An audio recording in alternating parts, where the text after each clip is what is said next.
አይቴ ብሔራ ለጥበብ በስመ አብ ወወልድ ወመንፈስ ቅዱስ አሐዱ አምላክ አሜን። ክቡራን አባቶች፣ የአድባራት አስተዳዳሪዎች፣ ሊቃውንተ ቤተክርስቲያን፣ ቀሳውስት፣ ዲያቆናት፣ ምዕመናት በእግዚአብሔር ስም እንደምን አላችሁ? አሜን። ከዚህ ጊዜ ያደረሰን በምሕረቱ የጠበቀን አምላካችን እግዚአብሔር በዚህ ቦታ ተሰብስበን ስሙን እያመሰገን ድምፁን እንድንሰማ ስለፈቀደልን ስሙ ዛሬም ዘወትርም የተመሰገነ ይሁን። ዛሬ ያው ዕለቱ ዘመነ ስብከት ስለሆነ ጠዋት ከተሰጠው ትምህርት ጋር የሚገናኝ ትምህርት ነው። እኔም አሁን ጥቂት የምናገረው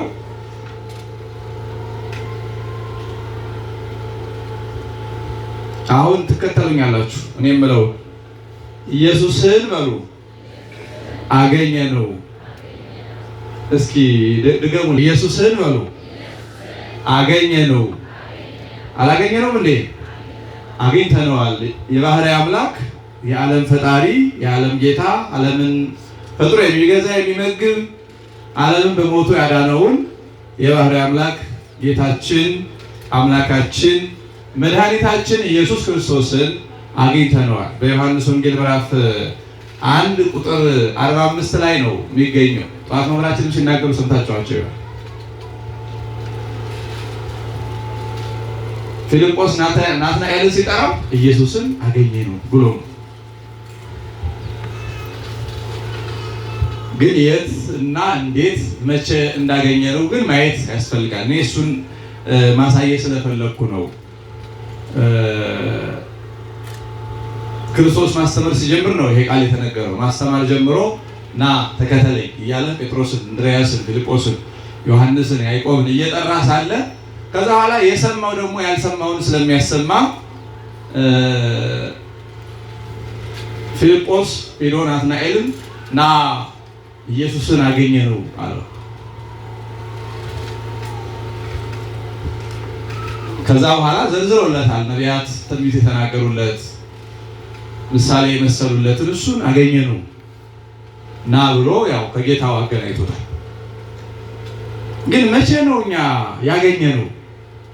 ምናልባት አንዳንዶች በየፌርማታውና በየመንገዱ ፓምፕሌት ይዘው ጌታን ተቀበል ጌታን ተቀበል ሲሉ አረዘርበን ስንላቸው የገፋ ነው እንዳይመስላቸው እኛም እንዳንሸወድ መቼ እንዳገኘን ማወቅ አለብን። የት ሄዶብን? መጀመሪያ ኢየሱስ ማለት እኮ ዓለም የተፈጠረበት ቃል ወበቃለ እግዚአብሔር ጸንዐ ሰማያት፣ በእግዚአብሔር ቃል ሰማዮች ጸኑ ይላል ቅዱስ ዳዊት። ኢየሱስ እኮ ያ ቃል ነው። የኛ ስጋ ተዋህዶ ኢየሱስ ተብሎ የመጣው ዓለምን ሲፈጠር ጀምሮ ከኛ ጋር ነው። ይሄ ዛሬ አሁን ያለንበት ሳምንት 5500 ዘመን ነቢያት ትንቢት የተናገሩበት ስለ ክርስቶስ መወለድ ይመጣል እያሉ ተስፋውን እያበሰሩ ዘመኑን እየቆጠሩ ሕዝቡን ያጽናኑበት ዘመን የሚታሰብበት ነው። ጾመ ነቢያት ነው ጾሙ። ይሄ ሰሞኑ ዘመነ ስብከት ይባላል። ስብከተ ነቢያት ነው፣ ስብከተ ሐዋርያት አይደለም። ስብከተ ነቢያት የክርስቶስን መምጣት አስቀድመው ከሺህ ዘመናት በፊት የተናገሩበት እሱም ራሱ እግዚአብሔር በምስጢር ያሳየበት ነው። ቤተክርስቲያን ከዚያ ጊዜ ጀምሮ ኢየሱስን ታውቀዋለች። በባህርይ አምላክነቱ ታውቀዋለች። የነቢያት ትንቢት የሚጀምረው ገና ዓለም ሲፈጠር አዳም ከሳተ በኋላ እግዚአብሔር አዳምንም ረግሞታል፣ ሔዋንንም ረግሟታል። በአዳም ምድር ተረግማለች። በተለይ ግን እባብን ሲረግም በእርግማን አስመስሎ ለአዳም ተስፋ ነው የሰጠው። ምን አለው እባቡን? ይህን ስላደረክ ስለዚህ የተረገምክ ትሆናለህ። የተረገምክ ትሆናለህ። ሁር በእንግዳከ ወብልዕ መሬተ፣ በልብህ የምትሳብ ሁን፣ አፈሩን ልሰህ ኑር ብሎ እባብን ረገመና ከዚያ ቀጥሎ አስተጻርር ዘርአከ ምስለ ዘርአ ብእሲት አለው። በሴቲቱና በአንተ በዘርህና በዘራው መካከል ጠላትነትን አደርጋለሁ።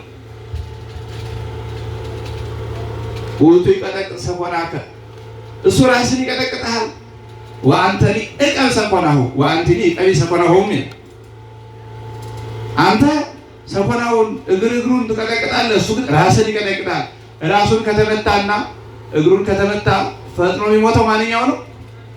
ራሱን የተመታ። አንተ እግሩን ትነክሰዋለህ፣ እሱ ግን ራስን ይቀጠቅጣል ብሎ እግዚአብሔር አምላካችን ገና አዳም ከገነት እንደወጣ የእባቡን ራስ የሚቀጠቅጥ የሴቲቱ ዘር እንደሚመጣ ትንቢቱን ጀምሮታል። ስለዚህ ትንቢቱን የጀመረው እግዚአብሔር አምላካችን ነው፣ ራሱ እግዚአብሔር ነው። አዳምንም ቃል ገብቶለት አድንሃለሁ 5000 ከ500 ዘመን ሲፈጸም አድንሃለሁ ብሎ ተስፋውን ሰጥቶ እባብንም ሲረግም በሴቲቱና በዘርህና በዘሯ ጠላትነትን አደርጋለሁ፣ እሱ ራስን ይቀጠቅጣል፣ አንተ ግን ሰኮናውን ብሎ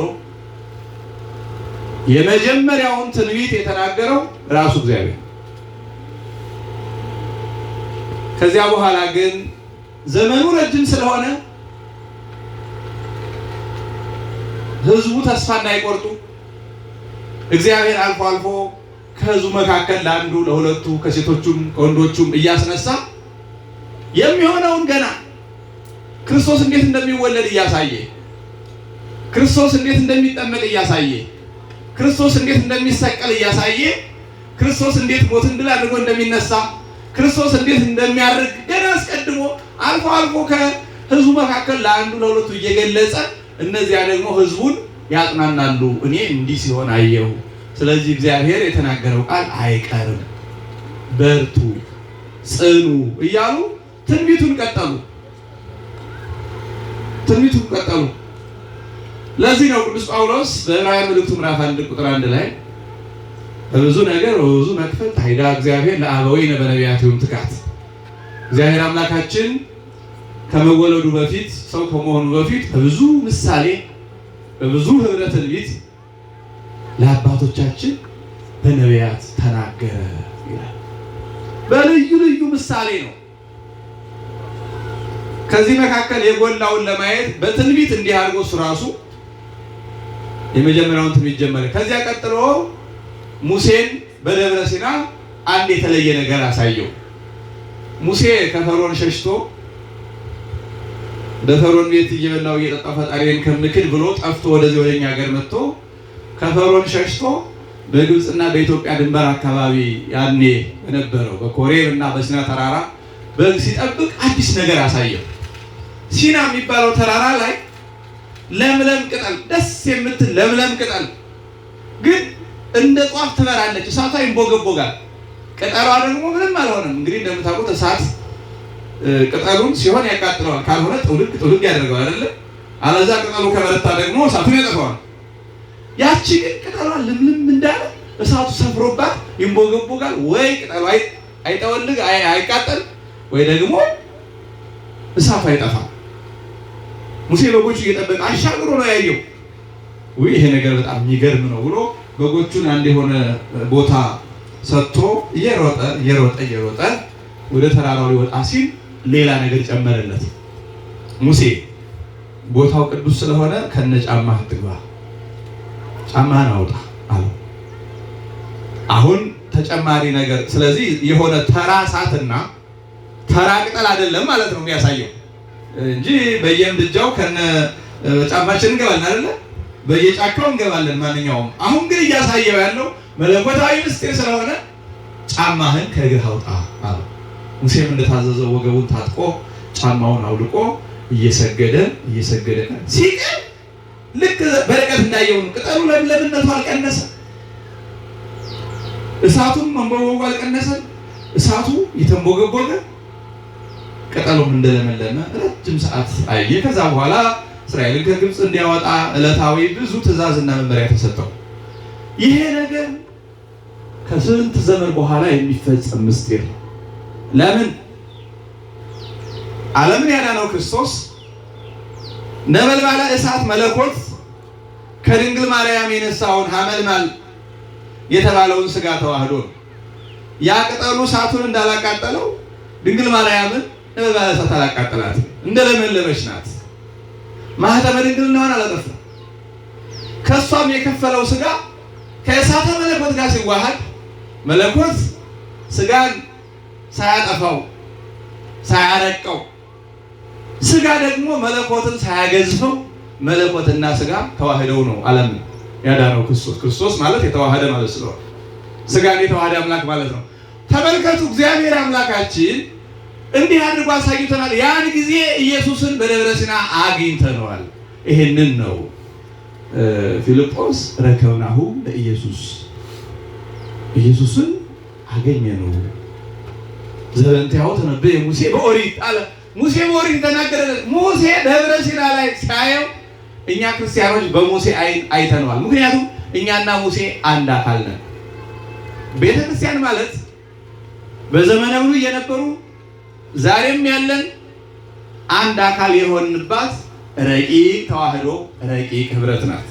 ቤተ ክርስቲያን ማለት በሞት ከኛ ተለይተው በገነት ያሉ ነፍሳትና እኛ በዚህ ምድር እየወደቅን እየተነሳን ያለን ክርስቲያኖች ተዋህደንባት የምትኖር አንዲት ረቂቅ ህብረት ናት። ስለዚህ ሙሴና እኛ አንድ አካል ነን። ሙሴ ማለት ቤተ ክርስቲያን ነው።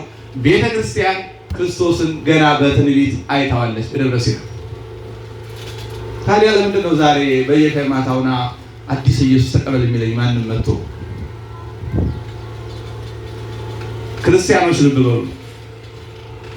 ገና በአዳም ጆሮ ትንቢቱን ከራሱ ከእግዚአብሔር መስማታችን ያልተማሩ ልጆቻችን በሙሴ አይን መለኮትና ትስብእት ሲዋሃዱ ምሳሌውን በደብረ ሲና ያላዩ ያልሰሙ ልጆቻችን በፓምፕሌት ወረቀት እየተጠሩ የማንም የመናፍቃን አዳራሽ ማሞቂያ ሆነዋል።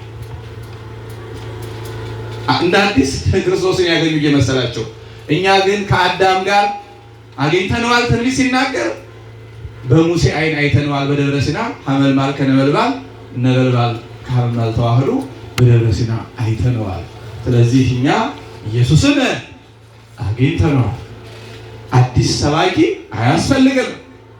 ውጉዝ አለ ቅዱስ ጳውሎስ። እኛ ካስተማርናችሁ የተለየ አዲስ ትምህርት ይዞ የመጣ ካለ እንኳን ሰው የሰማይ መልአክ እንኳን ቢሆን፣ እርግጥ የሰማይ መልአክ የሐሰት ትምህርት አያመጣም። ግን እንዲያው መልአክ ነኝ መቼም ሰው ደፋር ስለሆነ እኔ መልአክ ነኝ እንኳን ብሎ ይመጣ ካስተማርነው ትምህርት የተለየ የሚያስተምር ከሆነ የተረገመ ይሁን፣ ውጉዝ ነው። ስለዚህ እኛ የዛሬ ስንት ሺህ ዘመን ያገኘነው ኢየሱስን ዛሬ በፍጻሜ ዘመን መጥተው በፓምፕሌት ወረቀት ናንካ የሚሉን ከሆነ ስህተት ነው። እኛ ቀድመን አግኝተነዋል። ችግሩ አለመማር ነው። ችግሩ እንዳገኘነው አለማወቅ ነው። አለማወቅ እኮ መጥፎ ነው። ታስታውሱ እንደሆነ የትንሣኤ ዕለት ክርስቶስ ተነስቶ ኤማሁስ የሚባል ቦታ ላይ ሁለቱን ደቀ መዛሙርት ተቀላቀላቸው። መንገደኛ መስሎ አላወቁትም። የራሱ ተማሪዎች እኮ ናቸው። አይናቸው ተሰውሮባቸው በቃ እንግዲህ ክርስቶስ ተስፋ አድርገው ነበር፣ ግን አይሁድ ገደሉት፣ ሞተ፣ በቃ እንግዲህ ይላሉ። ስለሱ ነው እኮ ተነስቶ አብሯቸው ይጓዛል። አለማየት አያችሁ፣ ካልተረዳ ነው አብሮን እያለ የሌለ ይመስለናል፣ ይዘነው ያልያዝነው ይመስለናል። ስላላወቁ እነዚህ ደቀ መዛሙርቱ ስለምንድን ነው የምታወሩት? ምንድን ነው አዲስ ነገር ነው ንግግራቸው፣ የተለየ ነገር ነው ምንድን ነው አላቸው። እንዴ አንተ እንግዳ ነህ እንደዚህ ሀገር አለ ሰሞኑን አልነበር የተፈጠረውን ኢየሩሳሌም ኢየሱስን መምህራችን አይሁድ ሰቅለው እንደገደሉት አልሰማህም? እኛማ ተስፋ አድርገነው ነበር፣ እስራኤልን እንደሚቤዥ እንደሚያድን ተስፋ አድርገነው ነበር፣ ግን አይሁድ ገደሉት፣ ሰቀሉት ምናምን ነበር እያሉ ያወራሉ። ለራሱ እፊታቸው እያለ አብሯቸው እየተጓዘ አለማወቅ ማለት ይሄ ነው ክርስቲያኖች። ለዛ እኮ ነው ልጆቻችን ክርስቶስን ለብሰውት በጥምቀት አገኝተውት ከጥንት ጀምሮ በአይነ ሙሴ በአይነ ነቢያት አይተው ሲያበቁ ያላዩት መስሏቸው ያላገኙት መስሏቸው አዲስ ሰባኪ ሲመጣ ተነድተው ባዶ አዳራሽ ይገባሉ። ስለዚህ እንደያዙት ማሳወቅ አለብን፣ እንዳገኙት መንገር አለብን። ትምህርት ማለት ይሄ። ለዛ ነው ቅድም እኔ ችግራችን ቢጀምረው ከትምህርት ነው ብላችሁ፣ የትምህርት እጥረት ነው ችግራችን፣ የሚፈታው በትምህርት ነው። እንዲህ አድርጎ እግዚአብሔር በሙሴ አማካኝነት ድህነተ ዓለምን አሳይቶናል። ፊልጶስ ኢየሱስን አገኘ ነው ያለው በዚህ መንገድ በሙሴ አይን በደብረ ሲና አይተነዋል። ከዚያስ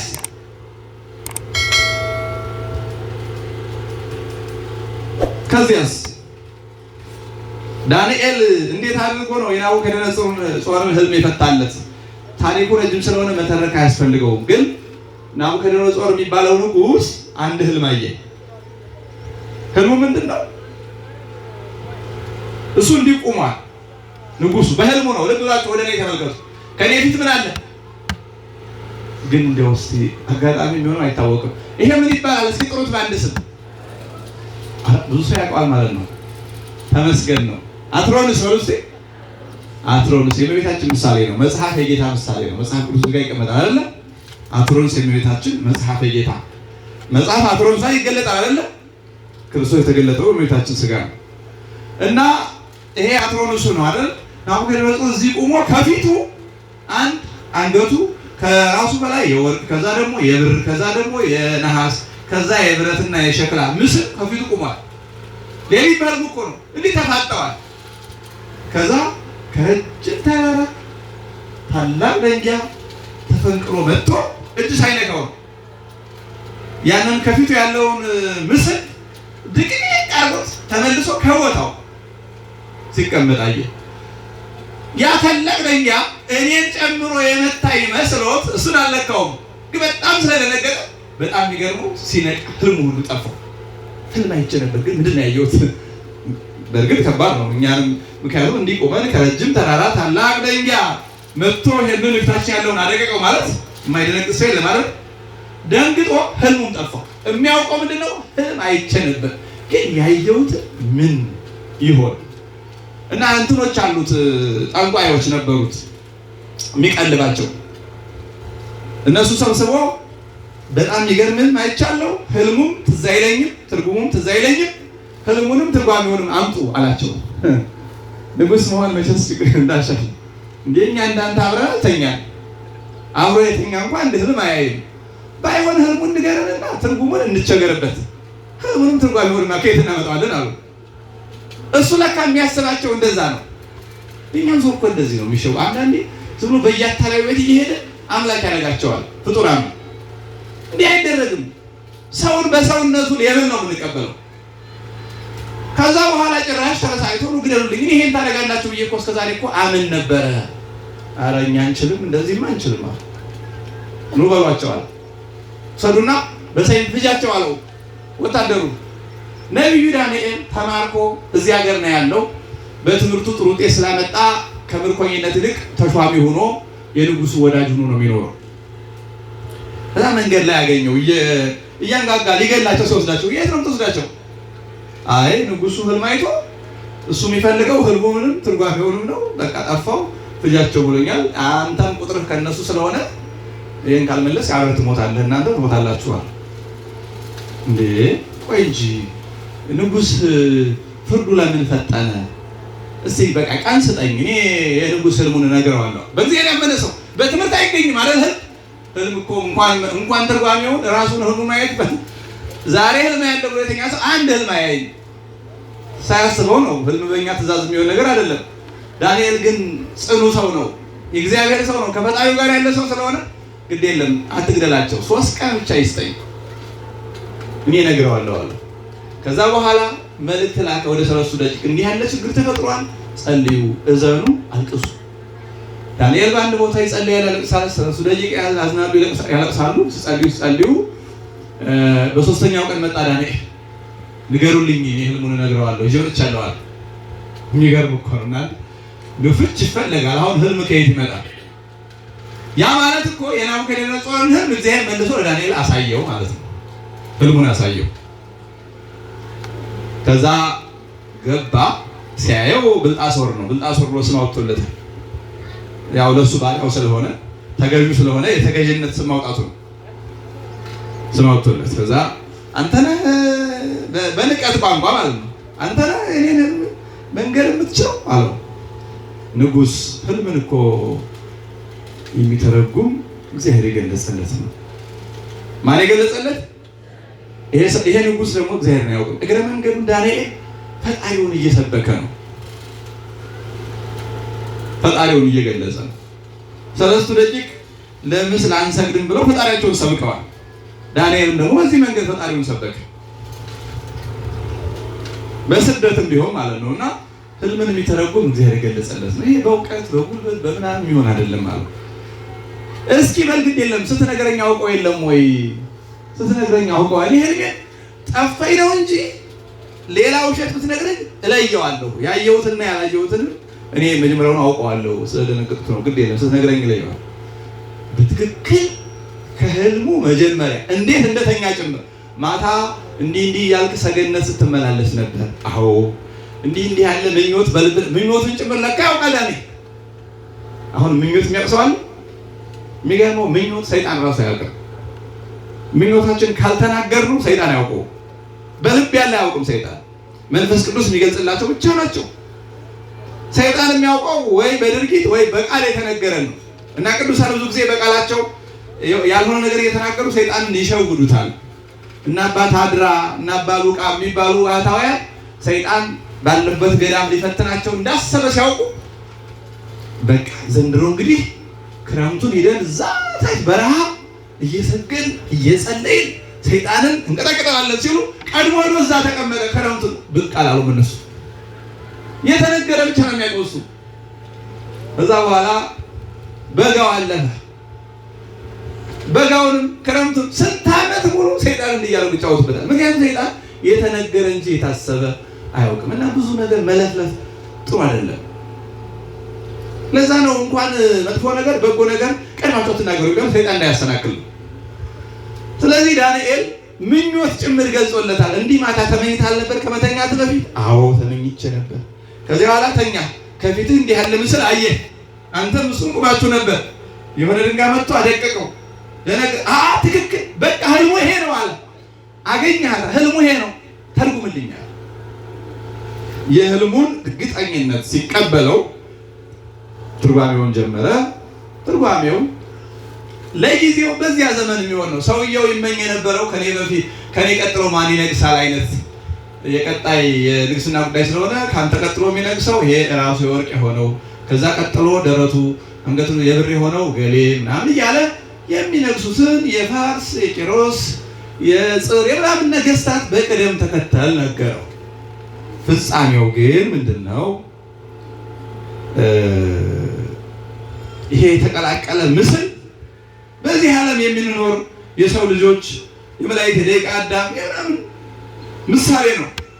ረጅም ተራራ ተፈንቅሎ የሚመጣው ድንጋይ ደግሞ ዘር ምክንያት ሳይሆን የሚወለደው ኢየሱስ ክርስቶስ ነው። መጥቶ ወደዚህ ዓለም መጥቶ ያንን አድቆ ተመልሶ በዓለሙ ሲመላ ያየው ኢየሱስ ክርስቶስ ወደዚህ ዓለም መጥቶ አጋንንትን ድል ነስቶ ምዕመናንን ተዋህዶ አንዱ ነው ተመልሶ ማድረጉን ዳንኤል ገለጸለት። ናቡከደነጾር እንደው ተራ ህልም ነበር ያየው የዕለት ምኞት። ለዳንኤል ግን ከነ ምስጢሩ ተገለጸለት። ስለዚህ ያን ጊዜ ኢየሱስ ክርስቶስ ከረጅም ተራራ እጅ ሳይነካው ተፈንቅሎ መጥቶ ያንን ምስል ቀጥቅጦ በዓለሙ ሲመላ በዳንኤል ዓይን አየነው። ኢየሱስን አግኝተነዋል ማለት ነው።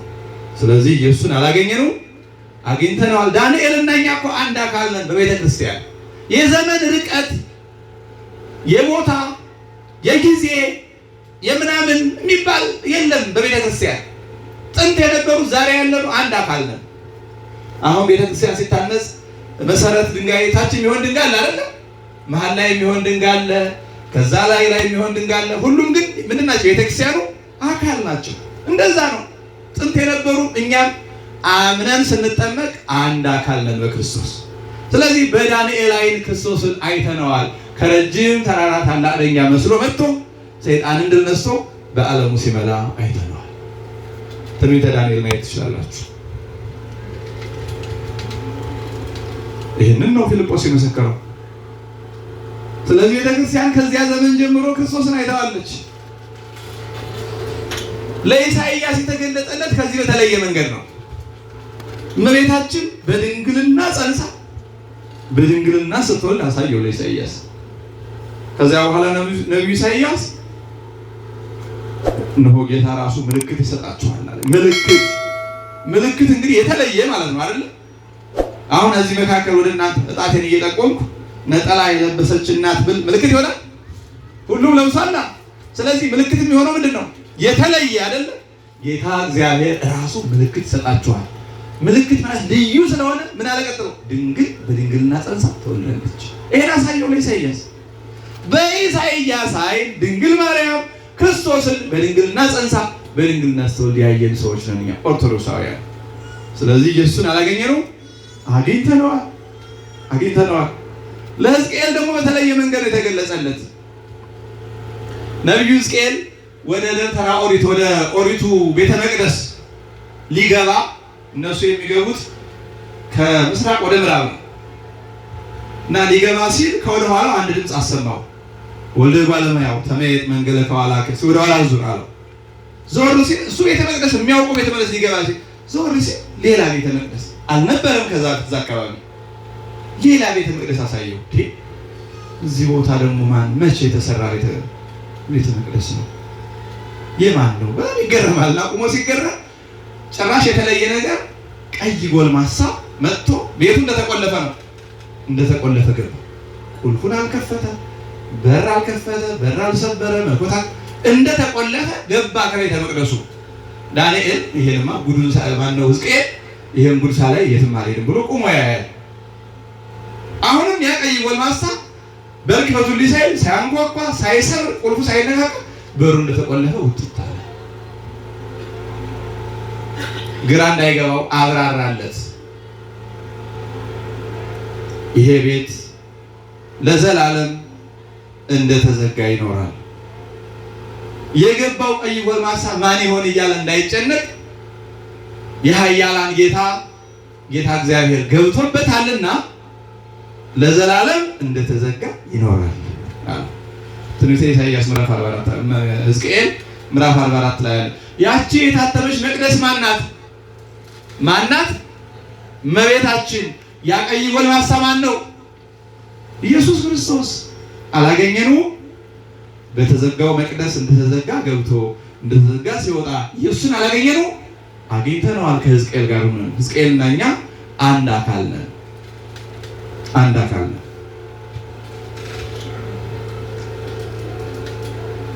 ዳዊት በነገራችን ላይ ዳዊት ሁሉንም ነው ያየው። ዳዊት ያላየው የለም። በቤተልሔም ወዲያው ተወልዶ ሕፃን ሆኖ ጡት እየፈለገ ሲያለቅስ አየው። ያን ጊዜ ምን አለ? ናሁ ሰማይናሁ በኤፍራታ ወረከብናሁ እስተ መገዳም።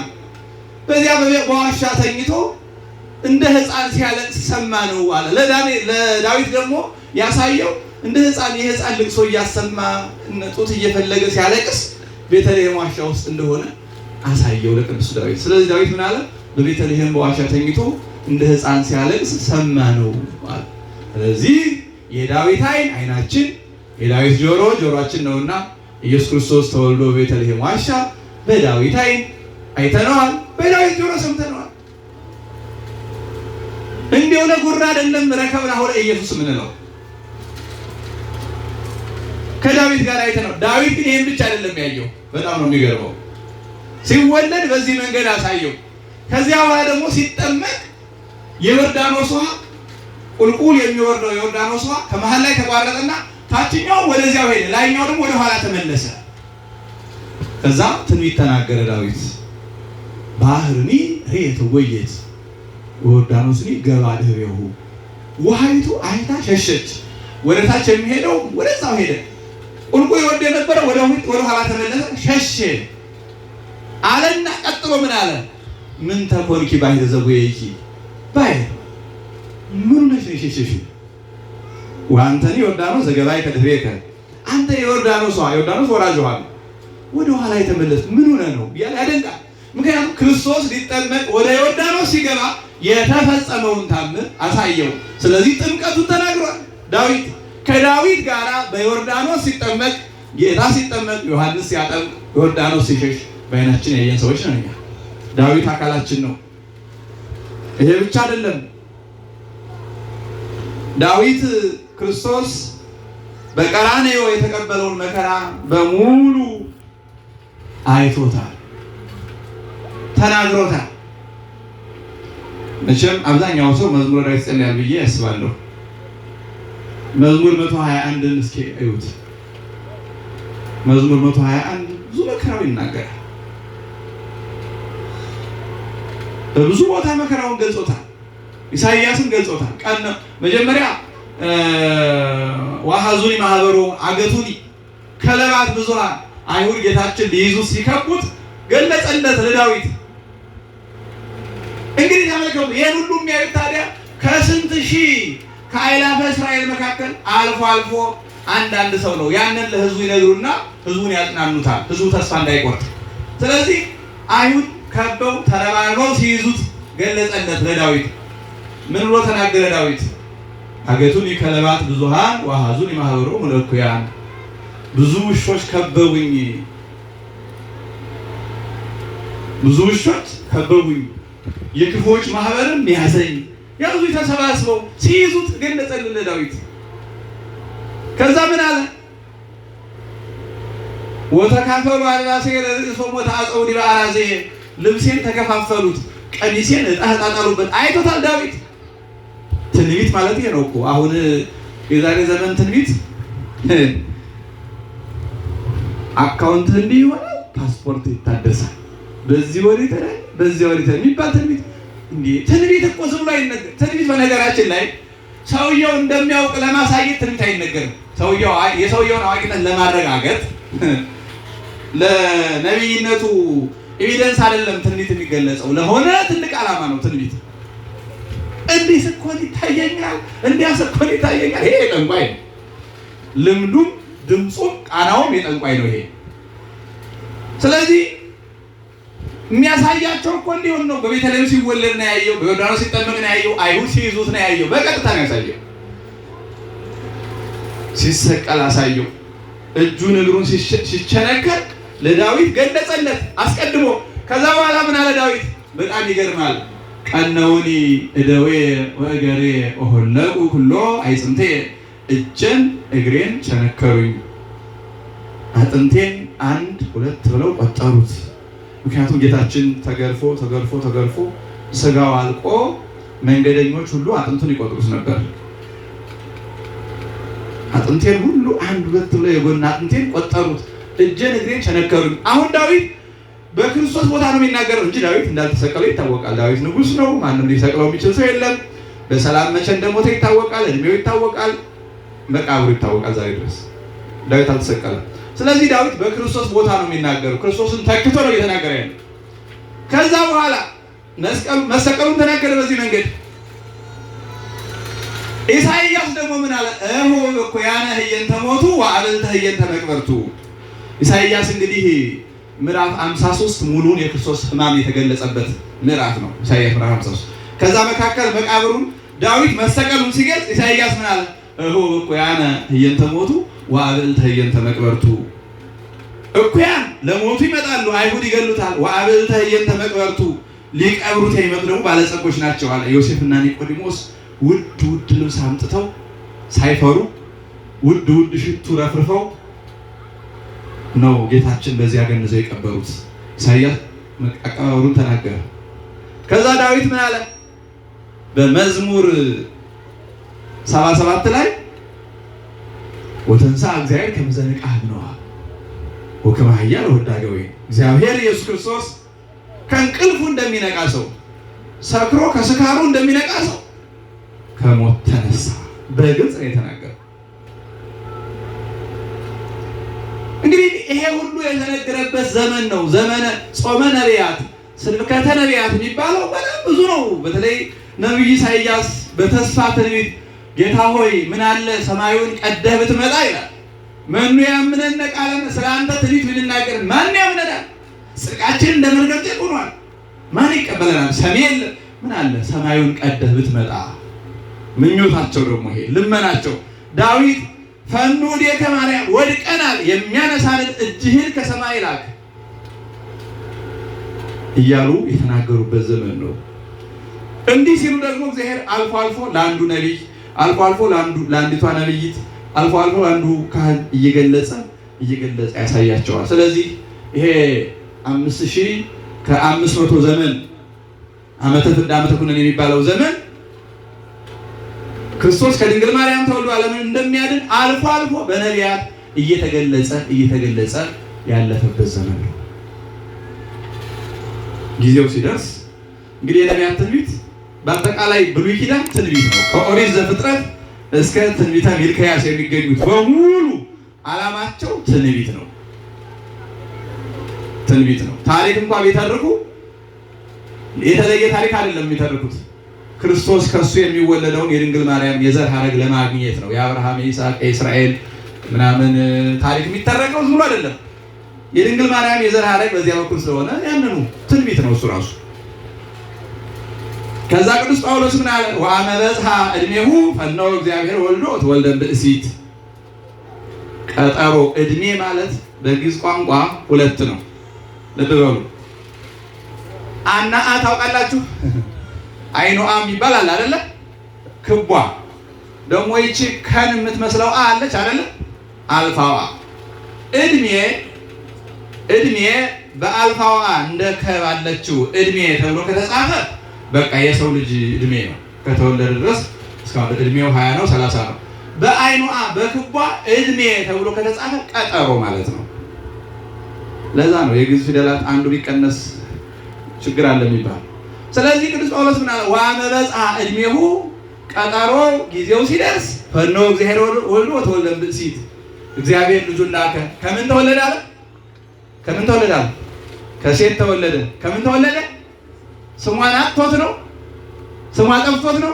አይደለም።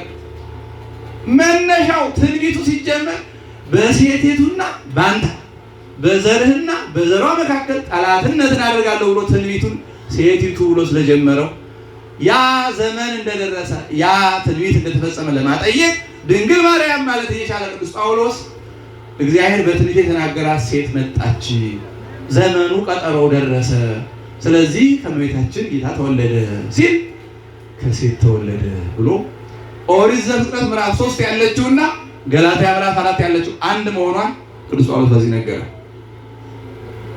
እንደተባለውም ጊዜው ሲደርስ መጥቶ የእኛን ስጋ የእኛን ነፍስ በድንግል ማህፀን ተዋህዶ አካላችን አካል ባህሪያችን ባህሪ አድርጎ ስለሚወደን ብቻ እንደ ሰው ሆኖ የሚበላ የሚጠጣ የሚንቀሳቀስ የሚያዝ የሚዳሰስ ነው። መለኮቱ ስለማይታይ በስጋ የሚታይ ፍጹም አምላክ ፍጹም ሰው ሆኖ ተጠምቆ ወንጌልን አስተምሮ ሙቶ ተሰቅሎ ዓለምን አዳነ። ታዲያ ከስቅለቱ በፊት ክርስቶስ ማስተማር ሲጀምር ነው እንግዲህ ፊልጶስን ክርስቶስ ና ተከተለኝ አለው። ተከተለና ኋላ ደግሞ እሱ በአቅሙ ሊሰብክ ሄዶ ናትናኤልም ና ቅድመ መምህራችን እንደነገሩ ና እይ ረከብናሁ ለኢየሱስ ዘበንቲያሁ ጸሐፈ ሙሴ በኦሪት የጻፈለት ነቢያት የተናገሩ ቅድም ያልኩት እነ ዳዊት እነ ኢሳይያስ እኔ ሁሉ ማለት ስለማልችል ነው። ሁሉም በዚህ ሰዓት ትዝ አይለኝም።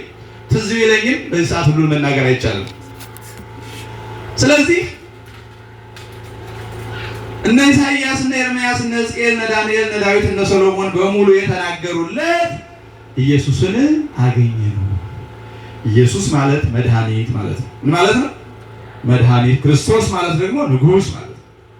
መሲህ፣ ኢየሱስ፣ ማስያስ አንድ አይነት። ክርስቶስ የግሪክ፣ መሲህ የአረብ፣ ማስያስ የዕብራይስጥ ነው። ኢየሱስም የዕብራይስጥ ነው። አሁን መጥቶ በድንግል ማህፀን የእኛን ስጋ የእኛን ነፍስ ተዋሃደ። ከዚያ በኋላ መንግስተ ሰማያትን የሚወርስ ሰው ከውሃና ከመንፈስ መወለድ አለበት አለ። ይኸው በ40-80 ቀን እንወለዳለን። ያመነ የተጠመቀ ይድናል አለ። በትምህርት እናምናለን፣ በጥምቀት እንጠመቃለን። ስጋዬን የበላ ደሜን የጠጣ የዘላለም ሕይወት አለው አለ። ከእሱ ጋር ለመኖር የዘላለም ሕይወት ለመውረስ ስጋውን ደሙን እንቀበላለን። ወንድም ቢበድልህ 7 ጊዜ ብቻ ሳይሆን በቀን 7 ጊዜ 7 ይቅር በለው። ኃጢአቱን ይቅር ያላችሁለት ይቀርለታል፣ የያዛችሁበት ይያዝበታል። በሰማይ ያሰራችሁ በምድር ያሰራችሁ በሰማይ የታሰረ ነው። በምድር የፈታነው በሰማይ የተፈታ ነው ብሎ ክርስቲያናዊ ኑሮን ጨረሰልን። ከሱ ጋር የምንኖረው በዚህ መንገድ ነው። አግኝተነዋል። ቀድሞም እኮ እሱ አይደለም የሚሄደው። በነገራችን ላይ አሁን እግዚአብሔር ይለየናል፣ ረድኤተ እግዚአብሔር ይቀርልናል አይደል? እኛ እኮ ነው የምንሸሸው ከእግዚአብሔር ስንበድል፣ ኃጢአት ስንሰራ፣ ስንረክስ እግዚአብሔር እኮ የትም አይሄድም። እግዚአብሔር እዚያው ቦታው ነው።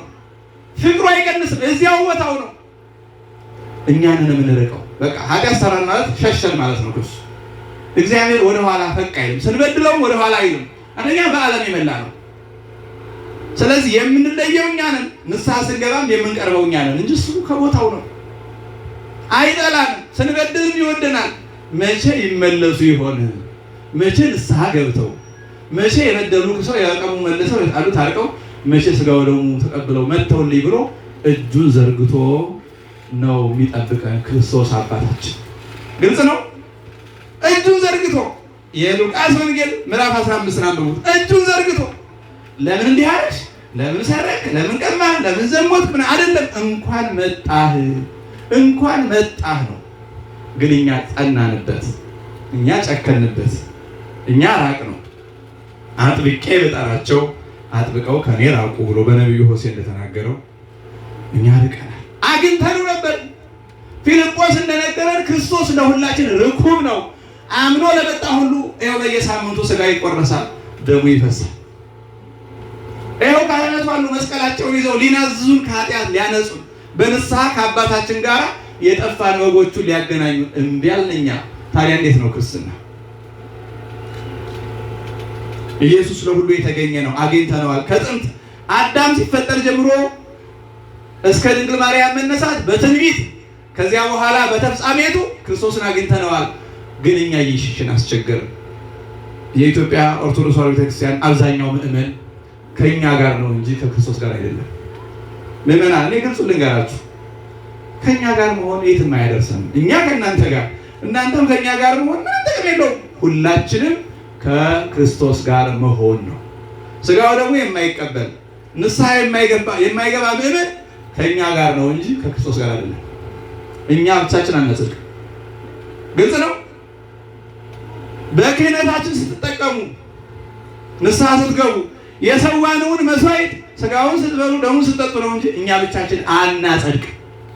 ግልጽ ነው ይሄ።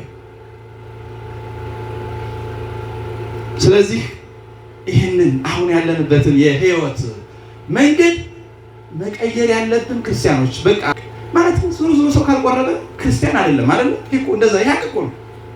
መምህራችን ቅድም አልነገሩም? ቢያንስ አንድ ሰው በየቀኑ ቢቆርብ ይበረታታል ክርስቲያን በየቀኑ።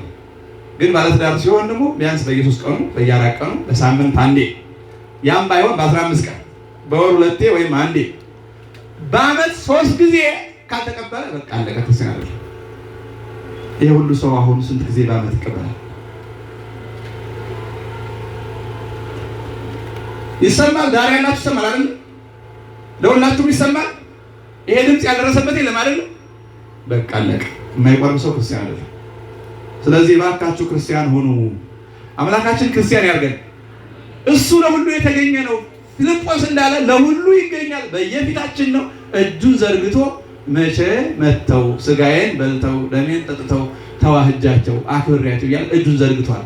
ሂዱለት እንጂ እናቶች አትጨክኑ እንጂ። እስኪ እናንተ አሁን ልጃችሁ ከትምህርት ቤት እስኪመጣ በተለይ መጀመሪያ ልጅ ምናምን የሆነ ጊዜ ኬጂ ሲገባ እስኪመጣ እንዴት እንደምትናፍቁ ትዝ አይላችሁ? እስከሚመጣ እግዚአብሔር እኮ ለሁላችንም እንደዛ ነው። እጁን ዘርግቶ መቼ መጥቶልኝ ልጄ አቀፌው፣ መቼ መታልኝ ባርኪያት እያለ እኮ ነው የሚጠብቀን። አግኝተነው ሳለ እኛ እምቢ ብለናልና ይሄንን እምቢታ ትተን በነቢያት ትንቢቱን አናግሮ በዘመነ ሐዲስ ራሱ መጥቶ ኑ ከኔ ጋር ኑሩ ብሎናልና ንስሐ ገብተን የበደልን ክሰን የቀማን መልሰን የረከስን ተቀድሰን ስጋው ደግሞ ተቀብለን በአባታችን እንድንኖር ኃይሉን ያድለን።